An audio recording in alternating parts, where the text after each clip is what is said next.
Assalamualaikum warahmatullahi wabarakatuh. Nama saya Muhammad Nurul Saifuddin, NIM 0035. Di sini saya akan mengerjakan tugas UAS AIK, mata kuliah AIK dari nomor 1 AB sampai 2 AB. Yang pertama, 1A, mengapa menuntut ilmu itu wajib bagi setiap orang Islam?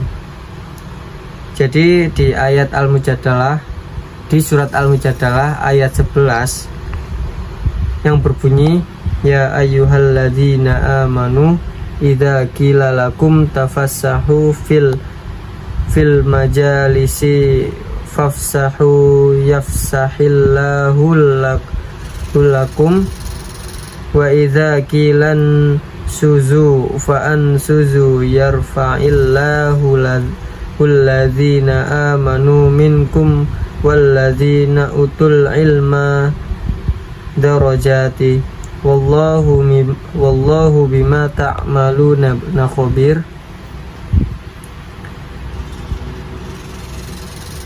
Yang artinya, wahai orang-orang yang beriman, apabila dikatakan kepadamu, berilah kelapangan dalam majelis-majelis, maka lapangkanlah, niscaya Allah akan memberi kelapangan untukmu. Dan apabila dikatakan berdirilah kamu, maka berdirilah, niscaya Allah akan mengangkat derajat kamu. Orang-orang yang beriman di antaramu dan orang-orang yang diberi ilmu beberapa derajat, dan Allah meneliti apa yang kamu kerjakan. Di surat Al-Mujadalah ayat 11 juga menyebutkan pentingnya ilmu.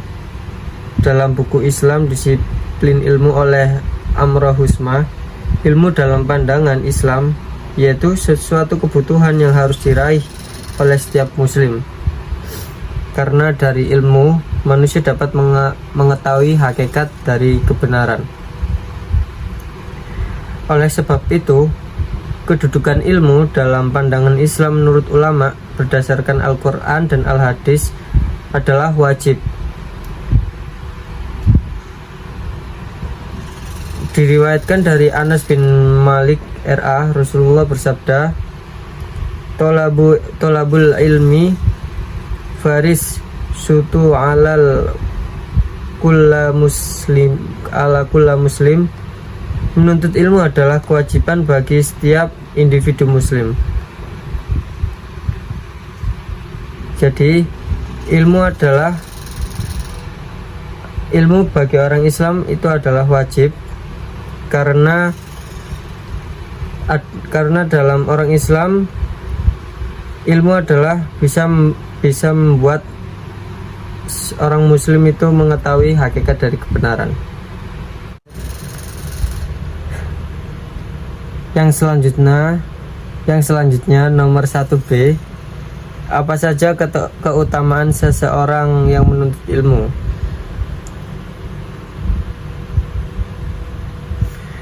Keutamaan orang berilmu dan penuntut ilmu, yang pertama adalah dimulai dan diangkatnya derajat yang oleh Allah sesuai dari surat Al-Mujadalah ayat 11. Dan yang kedua, ilmu dapat sebagai sarana untuk mendekatkan diri dan takut kepada Allah. Hal itu sesuai dari surat Al-Fatir ayat 28. Dan yang ketiga, pahalanya sama dengan jihad fisabilillah. Yang keempat, dimudahkannya baginya jalan menuju surga. Yang kelima, lebih mulia dari ahli ibadah. Dan yang terakhir, dimaafkan ampunan oleh penduduk langit bumi. Yang selanjutnya nomor 2A, jelaskan bukti bahwa pendidikan memegang peranan penting bagi kualitas suatu masyarakat, umat, dan bangsa di dunia ini.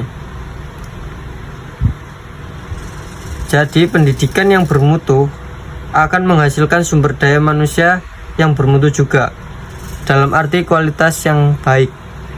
Dan sebaliknya, jika rendahnya mutu pendidikan pada suatu negara, maka menyebabkanlah lemahnya mutu sumber daya manusia di negara tersebut, yang pada artinya tidak mungkin kita mengharapkan untuk menjadi negara dengan sumber daya manusia yang unggul tanpa didukung oleh sistem pendidikan yang bermutu baik.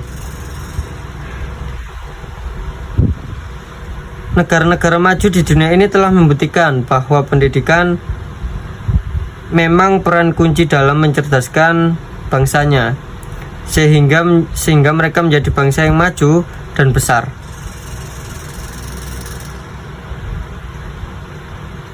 Selain dari pemerintah, para pengelola pendidikan termasuk swasta dan masyarakat juga memainkan peran yang penting. Keterpaduan dari berbagai pihak tersebut sangat dibutuhkan dan dalam upaya dan mengoptimalkan secara nyata kontribusi dari pendidikan dalam meningkatkan kualitas bangsa ini. Yang terakhir, nomor 2B. Apa hubungan antara pendidikan dengan upaya pembentukan karakter bagi anak bangsa di Indonesia ini? Jelaskan. Jadi, pendidikan mempunyai peran dalam membangun dan mengembangkan karakter bagi seseorang. Jadi melalui pendidikan, seseorang diharapkan terjadinya transformasi yang mengubah watak dari tidak baik menjadi baik, serta dapat menumbuhkan karakter seseorang dan mental pribadi seseorang. Jadi hubungan antara pendidikan dengan karakter yaitu agar pendidikan itu bisa mengubah watak dari seseorang yang mulanya tidak baik menjadi baik dan bisa membangun mental bagi setiap orang. Sekian dari jawaban saya, kurang lebihnya mohon maaf. Nun wal qalami wa ma yasturun. Wassalamualaikum warahmatullahi wabarakatuh. Assalamualaikum warahmatullahi wabarakatuh. Perkenalkan, nama saya Pirin Yanti dengan NIM 202011110011. Di sini saya akan menjawab pertanyaan soal nomor 2C, 3A, 3B, dan 4A. Nomor 2C. Bagaimana Muhammadiyah melakukan proses pendidikan karakter religius di sekolah-sekolah yang didirikannya?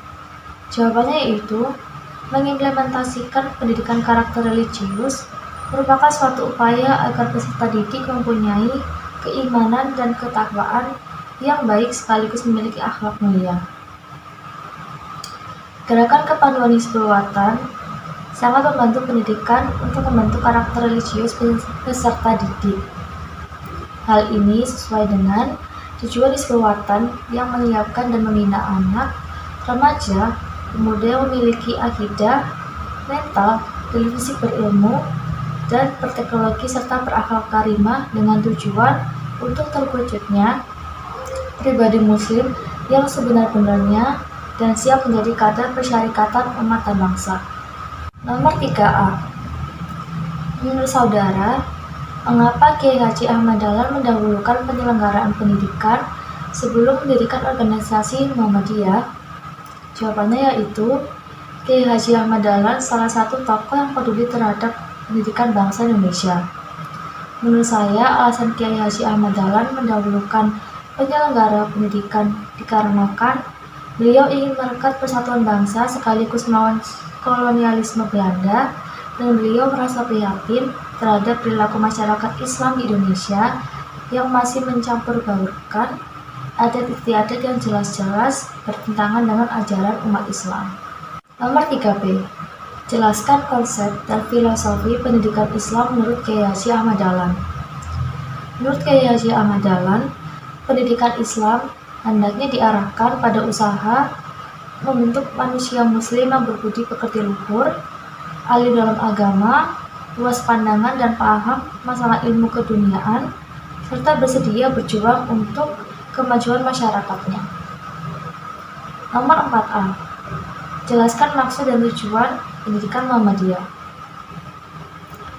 Hakikat tujuan Muhammadiyah adalah untuk membentuk manusia yang alim dalam ilmu agama, berpandangan luas dengan memiliki pengetahuan umum, siap berjuang mengabdi kepada Muhammadiyah dalam menyantuni nilai-nilai keutamaan pada masyarakat. Secara luas tujuan Muhammadiyah yaitu untuk membentuk akhlak yang mulia, persiapan untuk kehidupan dunia dan akhirat, menumbuhkan kesadaran manusia dalam mengabdi dan takut kepada Allah Subhanahu wa taala, menguatkan ukhuwah Islamiyah di kalangan kaum muslim, dan yang terakhir menumbuhkan semangat ilmiah kepada para pelajar dan memuaskan rasa keingintahuan. Assalamualaikum warahmatullahi wabarakatuh. Perkenalkan, nama saya Serluidi Agustin, NIM 2020 1110022. Di sini saya akan menjawab pertanyaan UAS AIK nomor 4B. Apa kontribusi Muhammadiyah di bidang pendidikan di Indonesia? Jelaskan. Pendidikan yang diciptakan Muhammadiyah adalah pendidikan yang berorientasi kepada dua hal, yaitu perpaduan antara sistem sekolah umum dan madrasah atau pesantren. Untuk mewujudkan rintisan pendidikan, maka Muhammadiyah mendirikan amal usaha berupa sekolah umum modern yang mengajarkan keagamaan, mendirikan madrasah atau pesantren yang mengajarkan ilmu pengetahuan umum atau modern. Muhammadiyah juga memberikan ajaran Islam yang murni, yang menuntut kemajuan, kecerdasan dan beramal bagi masyarakat dan umat dengan mempelopori amal usaha sosial dan pendidikan yang sangat diperlukan bagi kebangkitan dan kemajuan bangsa. Nomor 5, persoalan mendasar yang masih menjadi kendala bagi lembaga pendidikan Islam di Indonesia antara lain tentang sarana prasarana atau fasilitas dan tenaga pendidik yang dimiliki oleh lembaga pendidikan tersebut. Pertanyaan yang A, apa yang dimaksud kendala sarana prasarana? Jelaskan. Kurangnya sarana dan prasarana yang ada di Indonesia ini sangat memprihatinkan, apalagi yang berada dalam daerah pedalaman atau daerah yang terpencil. Seperti halnya fasilitas yang kurang atau tidak memadai, yaitu kelas yang bocor, alat praktek yang kurang, bangku dan meja yang rusak, dan lain sebagainya. Apabila sarana dan prasarana kurang memadai, maka mengakibatkan masalah minimnya pendidikan yang disebabkan oleh kurangnya fasilitas sekolah dan pembelajaran yang tidak memadai waktu itu. Dengan ini, problematika tersebut dapat menimbulkan kesenjangan dalam mutu pendidikan di Indonesia. B. Apa yang dimaksud kendala tenaga pendidik? Jelaskan. Problematika seperti ini banyak terjadi di Indonesia, khususnya di daerah pedesaan. Minimnya tenaga pendidik yang ada di daerah sekitar menyebabkan sekolah yang ada menggunakan tenaga pendidik yang seadanya, tanpa memperhatikan pendidikan terakhir dan mata pelajaran yang diampunya. Maka dari itu dibutuhkan tenaga pendidik yang profesional. Tenaga pendidik profesional memiliki kemampuan untuk melaksanakan tugas pendidikan dan pengajaran dengan baik. Dalam Undang-Undang Nomor 14 Tahun 2005 tentang guru dan dosen, yaitu profesional adalah pekerjaan atau kegiatan yang dilakukan oleh seseorang dan menjadi sumber penghasilan kehidupan yang memerlukan keahlian, kemahiran, atau kecakapan yang memenuhi standar mutu atau norma tertentu serta memerlukan pendidikan profesi. Nomor 5C, menurut saudara, bagaimana solusi menghadapi dua kendala tersebut? Jelaskan. Solusi untuk mengatasi sarana prasarana yang ada di Indonesia, yang pertama ada dari pemerintah. Menurut saya, pemerintah harus meningkatkan anggaran dana pendidikan dan juga bisa menanggung biaya pendidikan bagi warga yang kurang mampu, baik untuk sekolah negeri maupun sekolah swasta. Pemerintah harus memperhatikan sarana dan prasarana yang ada di daerah masing-masing, apakah kurang ataupun ada kerusakan. Yang kedua, upaya sekolah dan orang tua. Upaya yang bisa dilakukan yaitu seperti sekolah pandai-pandai mengolah dana dan juga harus meminta dana kepada pemerintah sesuai dengan keadaan sarana dan prasarana yang dibutuhkan di sekolah tersebut. Untuk orang tua mungkin bisa memberikan sumbangan-sumbangan yang dapat membantu proses belajar mengajar di sekolah dengan membayar SPP dan komitmen dengan tepat waktu. Yang ketiga, upaya lembaga pendidikan. Menurut saya, lembaga pendidikan di setiap daerah harus mendatangi sekolah-sekolah yang ada di sekitar untuk mengetahui sarana dan prasarana yang dibutuhkan dan ditambah atau perlu diperbaiki. Kemudian solusi untuk mengatasi kendala tenaga pendidik adalah terus meningkatkan kompetensi guru di Indonesia agar pendidikan bangsa lebih maju, misalnya melalui workshop, PLPG, PPG, studi lanjutan, dan lain sebagainya. Terima kasih. Wassalamualaikum warahmatullahi wabarakatuh.